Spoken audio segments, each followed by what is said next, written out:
Dans le Pentateuque, donc dans les 5 premiers livres de la Bible, dans Exode 22, 16, si un homme séduit une vierge qui n'est point fiancée et qu'il couche avec elle, il payera sa dot et la prendra pour femme. Tout est dans le verbe séduire. Séduire, ça veut dire tromper, ça veut dire il n'avait pas le but de la marier, il avait le but de coucher avec elle.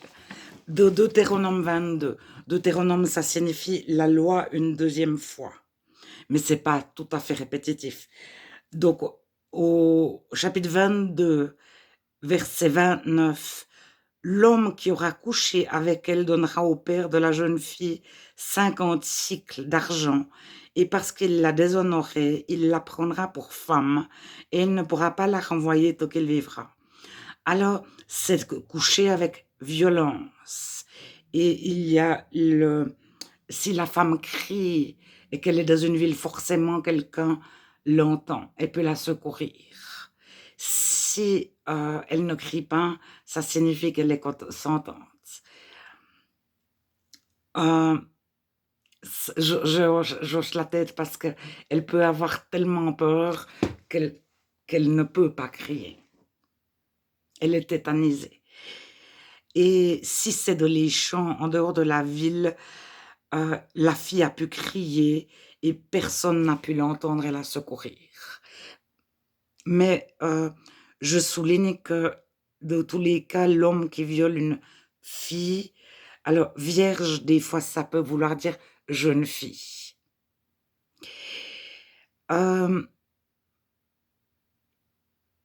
Il a l'obligation de la marier.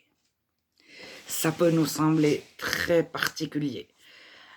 Alors, je connais ce qui se passait en Angleterre avant l'éclairage public nocturne.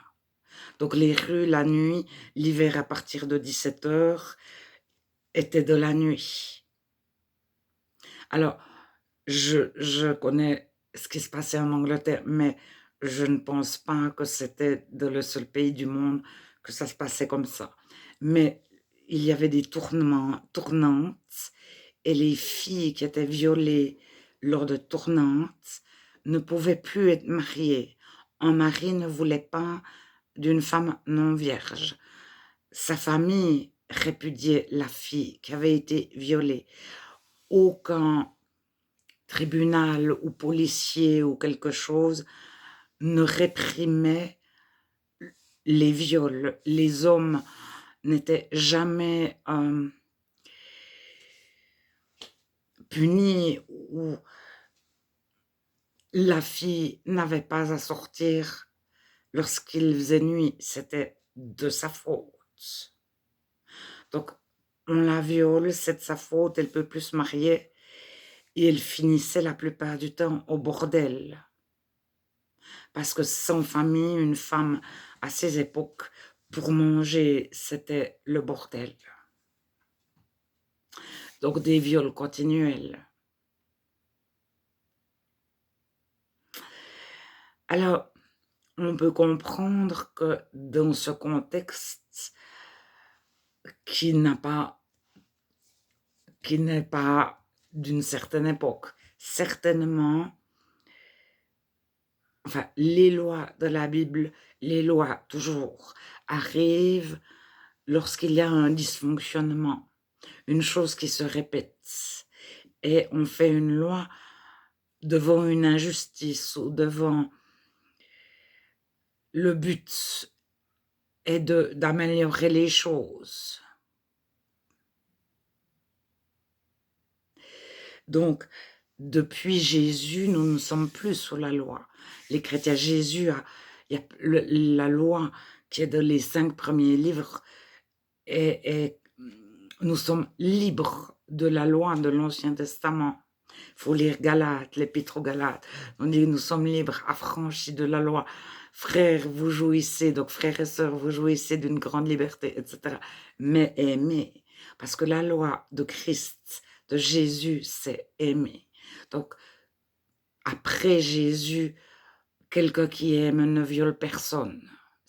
S'il est réellement né de nouveau, réellement chrétien, il marche par l'esprit, il marche par la foi, il ne viole personne, il ne séduit pas une jeune fille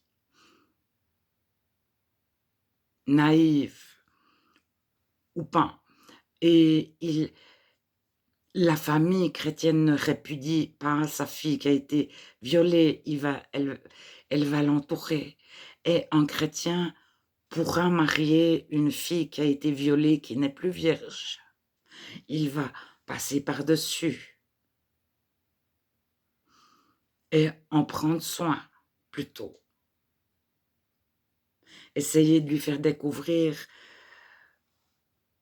que la sexualité peut être une belle chose.